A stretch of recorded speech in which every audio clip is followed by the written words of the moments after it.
దేవునికి మహిమ కలుగునుగాక. యేసు కృపా పరిచర యూట్యూబ్ ఛానల్ చూస్తున్న మీకందరికీ యేసు క్రీస్తు నామములో శుభములండి. నేటి సజీవ వాక్కు మలాకి వ్రాసిన గ్రంథం 3వ అధ్యాయం 7వ వచనం. మీరు నా తట్టు తిరిగిన ఎడల నేను మీ తట్టు తిరుగుదును. ఆమేన్.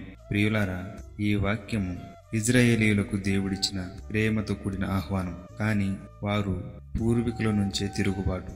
ఇజ్రాయేలీయులు చాలా కాలంగా దేవుని ఆజ్ఞలను విస్మరించారు. వారి పూర్వీకులు కూడా అలాగే చేశారు.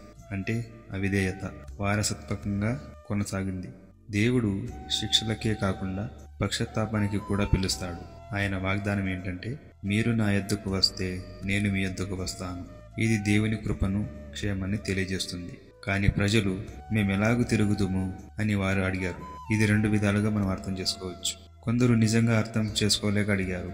మరికొందరు నిర్లక్ష్యంగా తాము తప్పు చేసేదేమీ లేనట్టుగా వంకరగా అడిగారు.